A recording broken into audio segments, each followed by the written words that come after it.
Okay, here we are back in League of Legends, and this time I'm going in the top lane.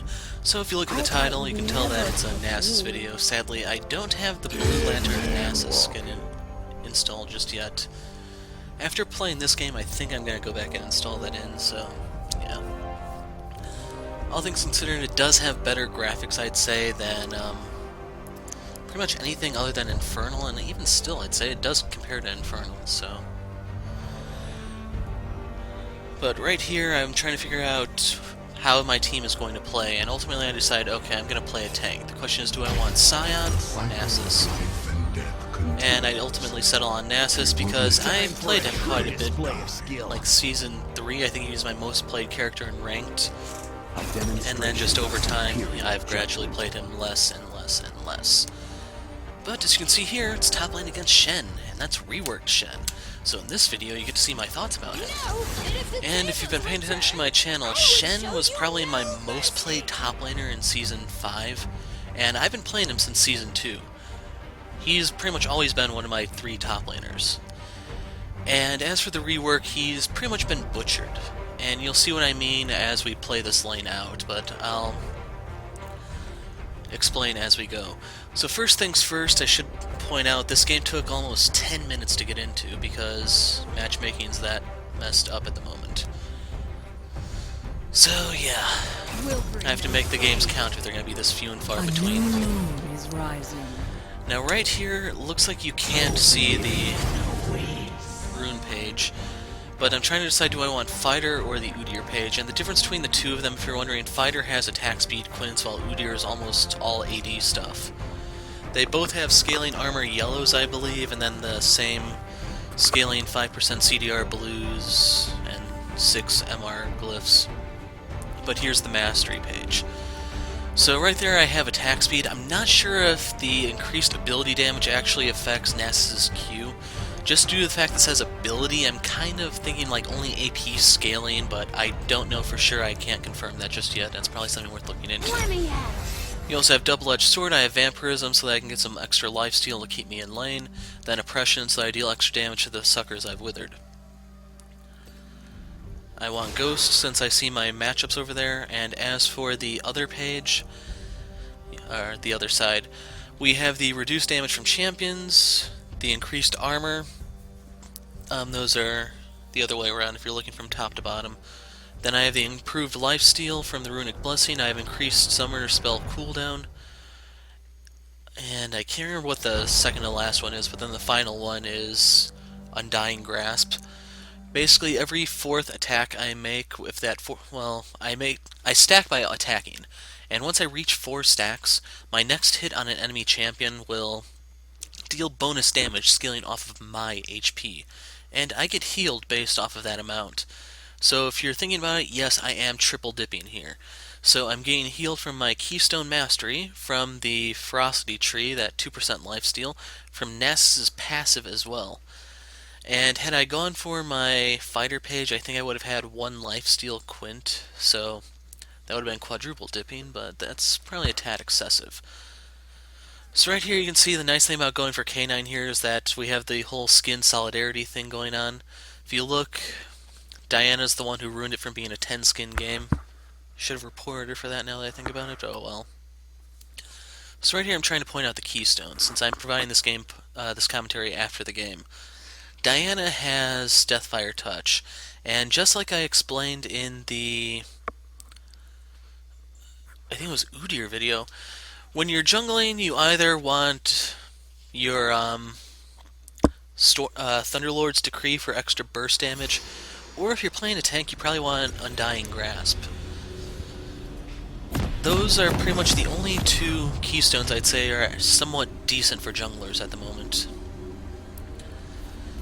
And there is an exception to that, of course. If you're talking about one of the teamfight AoE junglers, such as a Mumu or Fiddlesticks, then I'd say Deathfire Touch is actually the way to go, because they're also damage over time, since Crowstorm is area of effect and everyone who stays in it takes damage, and Mumu's Despair.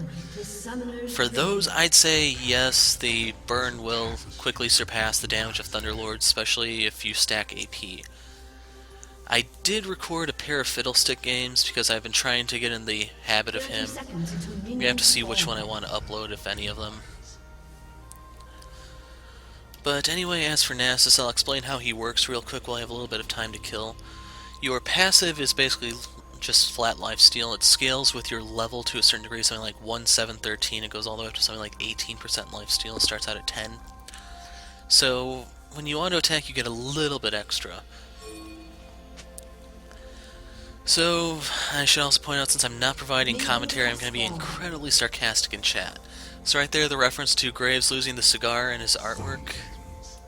And sadly, I didn't get to make any close but no cigar lines in this game. Anyway, your Q is Soul Siphon. It's an auto-attack modifier. It resets your auto-attack and gives you 25 additional range for the next attack. It scales off of AD and the number of enemies you've killed with it. The small enemies you kill give you 3, anything big, big creeps, cannon minions, enemy champions. Those will give you 6. And if you're wondering, towers and wards are worth 3. I'm a bit surprised towers are only worth 3, all things considered, but that's how it goes. W is Wither. You cast it on enemy, slows them in terms of movement and attack speed. In case you're wondering, Shen and I are going to kill each other momentarily, so that's why I don't really care to commentate just yet. E is Spirit Fire, I think it's called. It's a damage over time armor shred move. You cast it on the ground, the longer the enemy stays in it, the more armor they lose.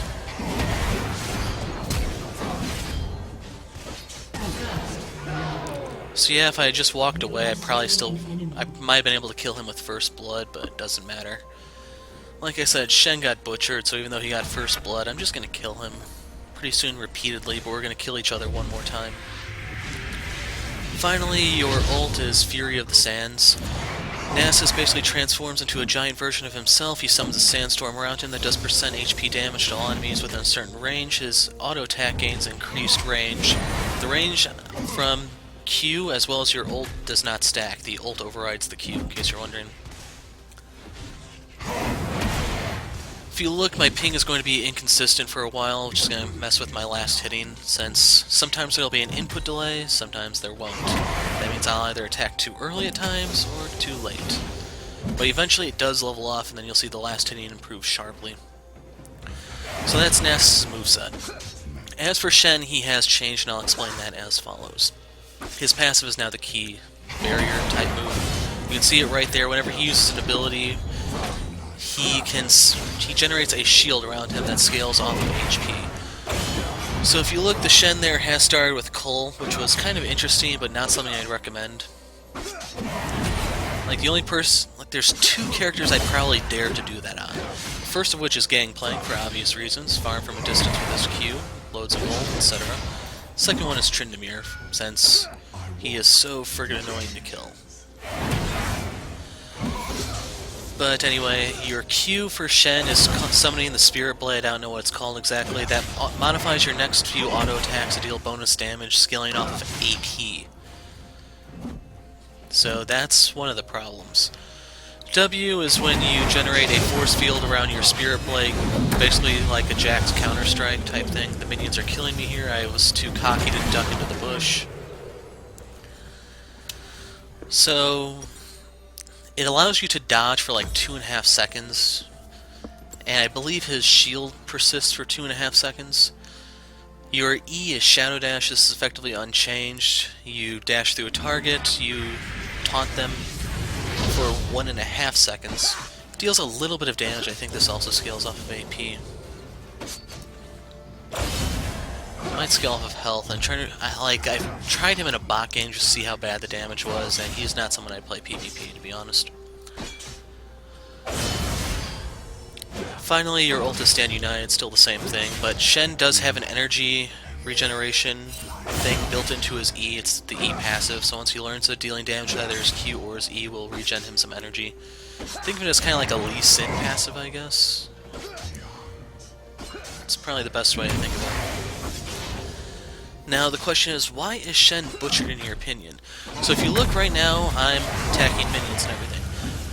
Normally for Shen versus Nasus before, I'd say the matchup kind of favored Shen early, and he'd still be a little dangerous late, depending on how he builds. The thing is, like, when I go up to last hit, before he throws Vorpal Blade into me, every time I want a last hit, he has to Q me, and then I have to pay a health toll to last hit. Not anymore. Now, this also means you can't really bully a ton of characters. Yeah, that's how bad it's getting. Beyond this, your Vorpal Blade, if that's even what it's still called, the Q, it no longer has a health regeneration thing worked into it. Instead, Shen is supposed to be playing some sort of weird dodge tank thing, which makes absolutely no sense when you look at his base stats. If you're not aware, both his armor and his HP have been nerfed, and I mean sharply nerfed.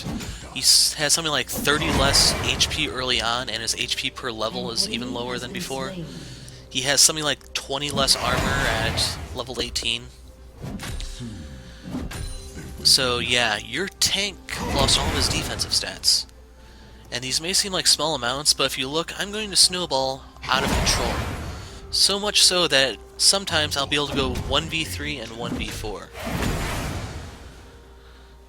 Like, I can't really find a niche for Shen anymore. He might be able to jungle, but even still, like, they wanted to make it so that he doesn't feel as worthless if he dodges it, like if he misses his taunt. But the thing is, this current Shen, he's still worthless if he misses his taunt. I mean, the first requirement of the rework fails just right out the gate.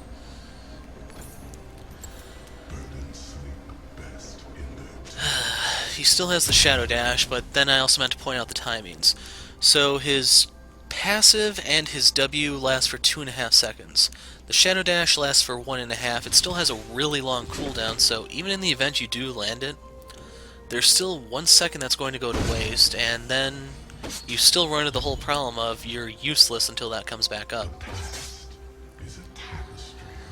Like, his Q it's supposed to do percent HP damage, magic damage of course, that's why I'm going to get a Spirit Visage first.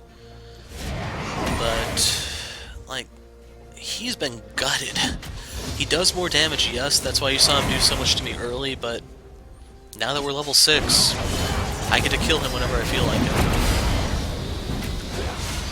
So one thing I need to point out here about when we fight is, if you notice, I'm taking a sip of the potion at the start of every skirmish. The reason for that is I'm trying to get the burn effect going. It's going to do a little bit of extra damage, nothing really major, but it's going to help, like when I have Fury of the Sands up and I'm actually damaging everyone on their team. Then that burn from the potion actually goes up even more. So it's just little things that add up and ultimately make Nasus extremely annoying. And I just mean this about Nasus in general, not just about the Shen matchup. Normally when you take the Corrupting Potion as your starting item, you want to sip it at the beginning of every single skirmish, because it's going to add on a little bit of damage that can end up turning things in your favor. And I'd say the item actually peaks in the mid-game, because while it does scale with your level, the thing is, as you get higher and higher level, the enemy is more likely to have some form of MR, and thus the damage is then insignificant anyway. Basically, the peak between whether it's good or bad just comes down to the fact, when does the enemy build MR. So I'm thinking, like, usually around level 9 to 11, that's the longest the enemy can get without having some form of MR. That's probably when the potion will peak, and from there it just kind of levels off.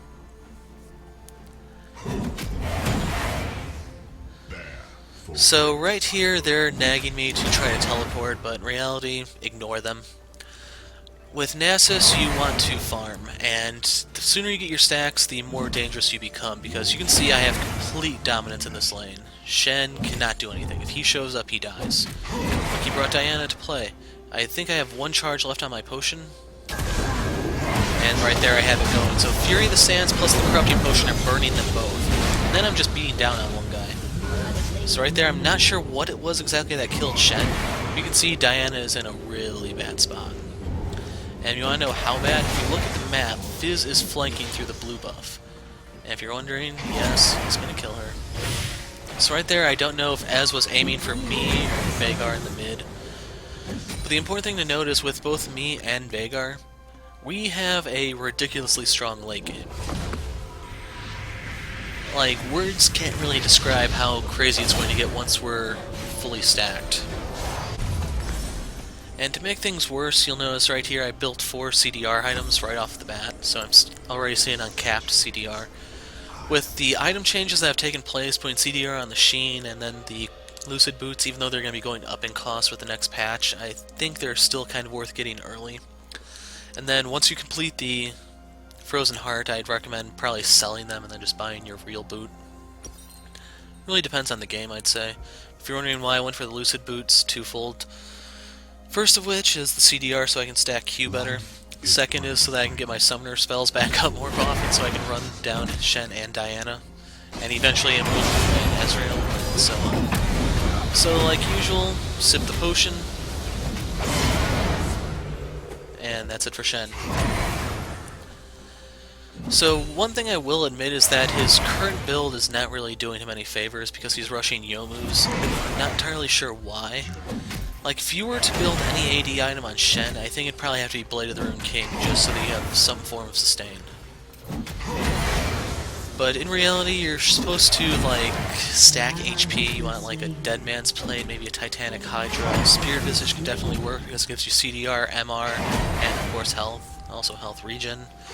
So the pitiful amounts you have actually mean a little bit more. And I also forgot to check his health regen stat. I wouldn't be surprised if that also got nerfed. He's just in a really bad spot right now. And in case you're wondering, yes, Shen has fallen out of my big 3 for the top lane for the first time in 4 years. That's how bad my opinion of this rework is. So now that I teleported down bot, I'm pretty much trying to tell Fizz, we're taking Dragon. I used my TP, damn it, we're getting something for this. So right there you can see he jumps on Diana.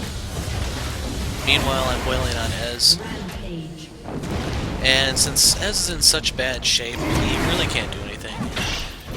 Meanwhile, I'm free to go ahead and just tank the Dragon. I can go ahead and do that since I'm the healthiest one of the bunch. I'm also trying to stand outside to body block any shots Ez throws into the pit, just in case he tried to Q-steal it or something like that. To make things worse, Ez is going to be going for the blue build, and I'll point out why that's not always a good thing. This being one of those games where it's a horrible, horrible idea. But ultimately there are 2 forms of the blue build. It's whether you go for Blade of the Rune King or Essence Reaver. And if you're wondering, I'd say Essence Reaver is the superior pick because to maximize your DPS as Ezreal, you need to weave in auto attacks. If you're not weaving those in, you probably shouldn't be playing Ez, first of all, because you're not using his passive. So if you're properly weaving in the auto attacks, the next order of business is you need to crit. I mean, you have all this AD, but it means nothing if you can't actually apply it, or even double it through the use of crits. So normally with Blue Ez, he has that little bit of poke, but he deals pretty much flat damage that way. In the event he goes for crit, it actually becomes something a little bit worthwhile. And there goes Shen.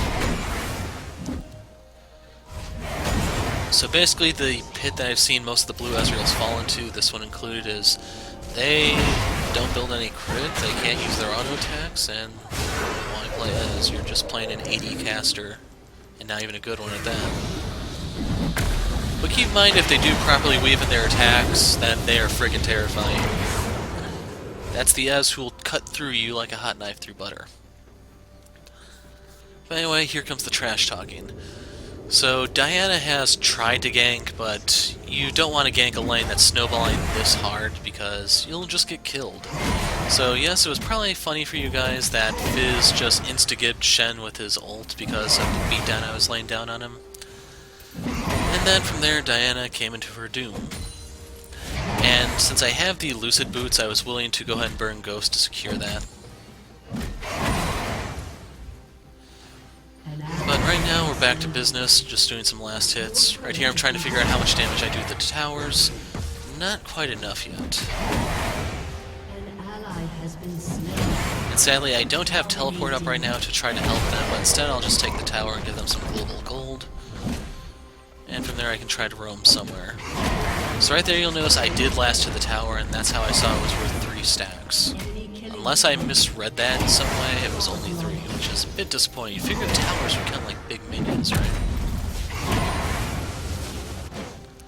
But anyway, Shen has tried to split push another lane since he knows who the boss is. The guy with the stick, of course.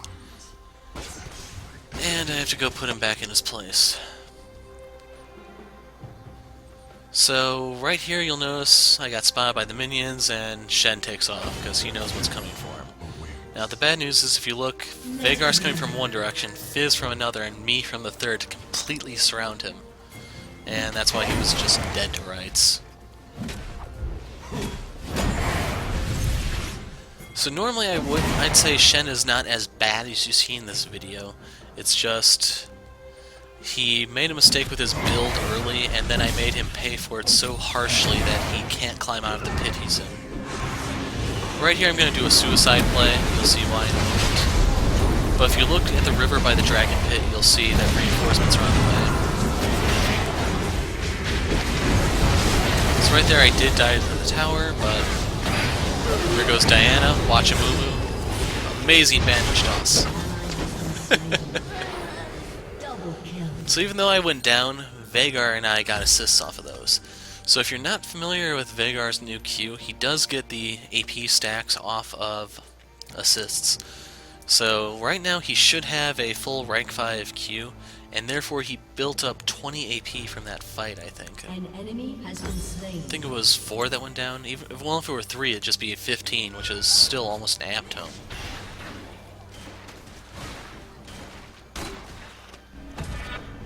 So, a little bit more trash talking. Letting us know he cares. Unlike Shen.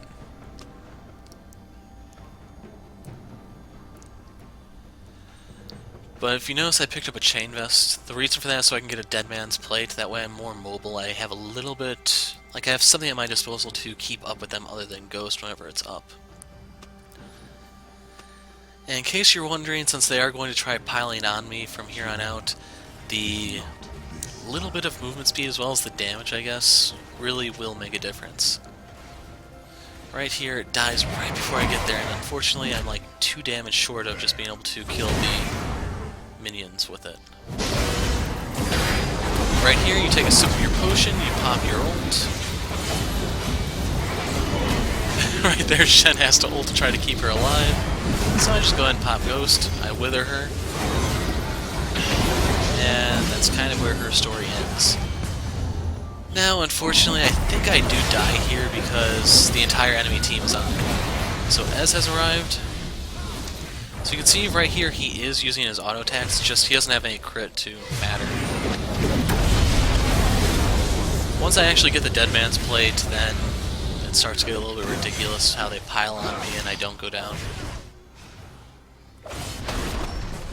So right there I'm telling my team, the entire team had to come top to stop me. I killed Diana, Shen was wounded, Ez and Amumu actually joined the fray, but Mal's didn't quite make it in time, I believe. Right there I went ahead and got distortion boots because I'm planning on teleporting to the tower. I did have the option of selling my flask here for a Giant's Belt. Because like I said earlier, this is about the point where the flask starts to fall off. But the reason why I'm holding on to it is because I don't have any mana regen. You'll see that that's one of the problems that actually does start to limit my influence. And you probably know how I'm going to solve it, but just wait for it. So Shen and I are up here. Fizz is going to get most of the kills this game simply because I'm trying to split push, but I will show you the after game stats so you can see damage taken and damage dealt.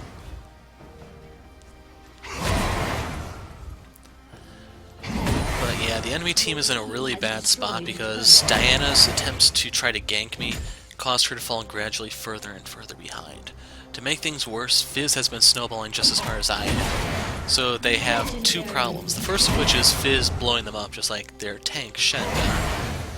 And then the second problem is when they do want to engage, they have to get through me. And that may sound like nothing major, but you'll see. It's a lot easier, it's a lot harder than it sounds. As for me getting through them, then that's pretty easy. But in the meantime, I just need to keep stacking my Q. Ultimately, I do need to get the Triforce, that way I can... wait for it. So right here, the nice thing about the fish, it knocked up a Moo so that I can get in here. I got the exhaust out of them, so Diana and Fizz kill one another, then I have to kill the mummy just to send the message. Now that's 2 of them down. Here's Shen. I like how Shen dies here, it's kind of funny. So if you look, it takes a while for me to actually kill Shen, long enough for Ez to show up. And right here I want to create some distance while I wait for my Wither to come off cooldown for me to be able to use the potion again. So yeah, I killed him while he was using Stand United on his teammate, which my team seems to be having a field day with. As for right here, Ez gets a little close to killing me, but Morgana shows up for moral support, and that's enough to keep me going. Teamwork for the win. But in reality, she held him down while I beat him. So right here, Mal's has Riot, and you'll notice I'm pretty low on mana. So I don't really want to fight here because I can use the Q a few times before I'm finally out. I won't be able to use Wither or Spirit Fire without burning myself out immediately. So ultimately I decide to just give my team some vision, recall, and then go sit in one of the side lanes while I farm a few more Q stacks until I can rejoin the fight. Right here I'm giving Deadman's Plate the priority just so that I don't have to worry about getting kited. That pretty much is my biggest fear, in case you're wondering, plus the extra health and armor will deal with Ez and even the AD Mal's armor.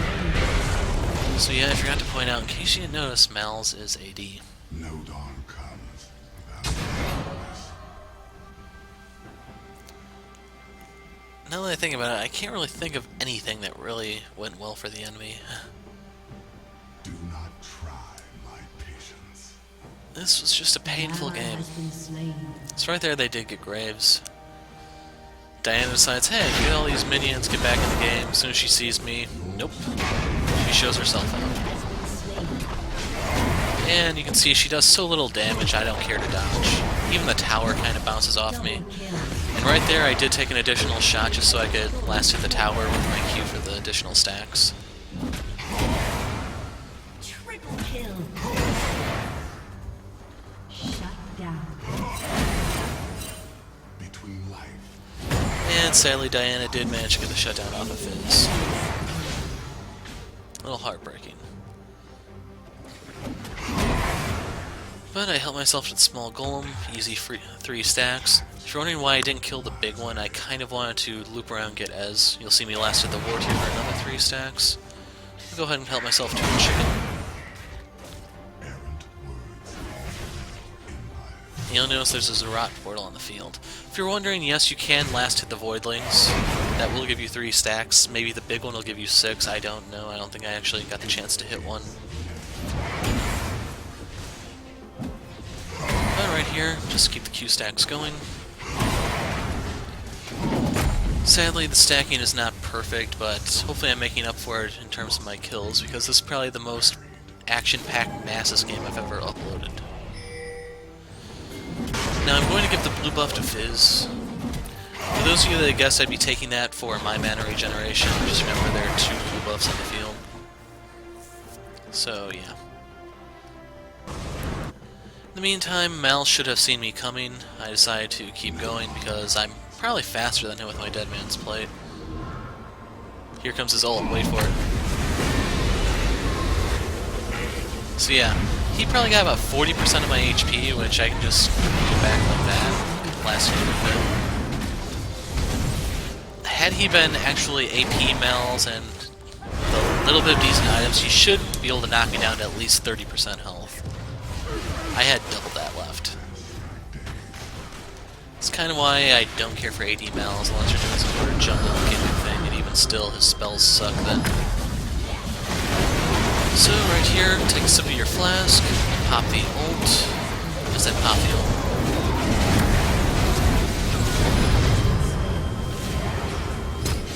And I go ahead and pop Ghost and try to run down Diana. Amumu sacrifices himself for her. What a friend, I know. Graves will secure that, sadly. And if you're wondering why he dropped the ward there, that's a trick that he does to mess with people who are using... I forgot what it's called exactly, but... The next time we fight, you'll see that I attack the ward instead of him, which is a problem I rectify immediately after. But anyway, right there, Fizz was giving me the memo. Dragon's up. I can go ahead and tank this for Graves, basically with my Q and my just overall tankiness. The Dragon's not going to be much of an issue. Sadly, I only deal like 400 damage to him, or almost 500. But still, that's not ideal. And luckily, Graves is here to help, since he should be dealing more damage than me. But still, I kind of have to secure with my Q because we don't have a smite between us. And yes, 3 more stacks. Now I have teleport up here. I was thinking I could go back, spend my gold, get my Trinity finally. This way I can get even more movement speed to keep up with them, as well as more damage from the Sheen effects. But I couldn't find anywhere to teleport into, and ultimately I just run in. So yeah. This is my rematch with the Moo in case you're wondering. Graves sees me and all of a sudden he finds his courage. Surprise, Shen! We meet again, buddy! So I have the Fury of the Sands going. I have the potion for a little bit of extra damage. Down to Shen. Amumu burns literally everything trying to keep me off Ez. You can see he's trying to body block me. You gotta give the guy credit for just trying, but there's nothing. Right there you can see him using the wards to try to bait my auto attack. And as soon as he uses his last one, that's kind of it. So you can see my team is having a field day with this. And I've pretty much achieved the whole raid boss status where they can throw almost everything they have at me and I'll shrug it off. At this point I have the rank 3 ult, so maximum shred from Fury of the Sands. My passive is going to be maxed. There's still the vampirism. The only way it could be worse is if I actually built a lifesteal item. And if I were to do that, it'd probably be the QSS, Q Scimitar, but we never get to that point. So I don't know if they're trying to tell me to take the red buff since the enemy runs into me and then they kind of can't do anything anymore. But I decide, hey, that's too far. And I help myself to theirs. So I cue that for the stacks, I wither Malzahar for the assist, and then I try to catch Shen from behind, but sadly they know I'm coming. So I was hoping to get Wither and the red buff going on him so that I could just further annihilate him with dots. Factor in the Corrupting Potion, Fury of the Sands, it's just rough. And right here is when I'm trying to kill the Voidlings for stacks. This is when I was actually looking in-game to see if they give me stacks from last hitting them with the Q. And I found out they indeed do.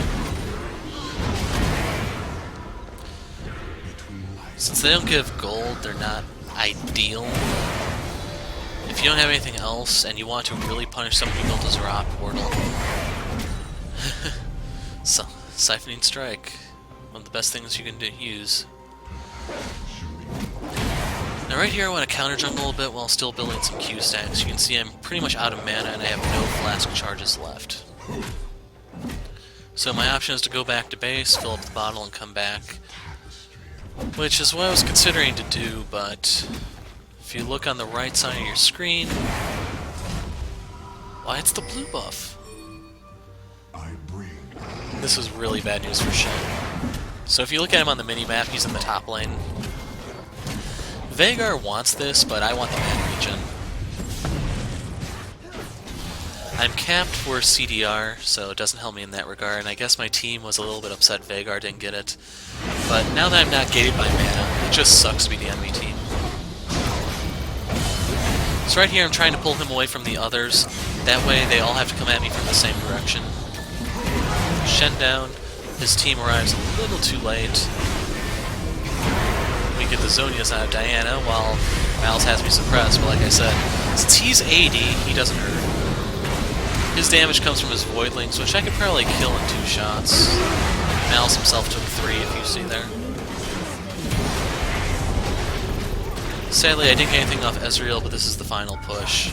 At this point, I'm tanking enough where I just say screw it, get the tower. And I will be last handed for the stacks, in case you're wondering. As for the Mummy, he makes a hero play, so I drop a Spirit Fire right there so that I pull tower aggro. I'm the one who can afford to tank it. Fizz broke it by using Playful Trickster, and that's pretty much it. So yes, the tower's on me, but they've been nerfed so badly I didn't even really notice. And I kind of wanted to queue the Nexus, but it doesn't come up in time. That's all, folks. Now you can see the post-game screen. You can, by the way, I am dancing on the base. Most important part of the game, of course. And you can get a load of this. So if you look at the gold, like, I have more CS than Veigar and Graves. That kind of makes sense. S rank, of course. Like, Fizz has more than me because of all the kills, and if you look, he outdamaged me ever so slightly because I stayed top lane a while. If you look at the damage taken, I took more than our mid, support, and AD carry combined. Those poor, poor enemies. They could throw literally everything at me and it just wasn't enough. But anyway, that's Nasus. You got to see my thoughts about Shen, and you got to see me beat him down while I was at it. Until next time, I'm the Hero of Light. Thanks for watching, and goodbye.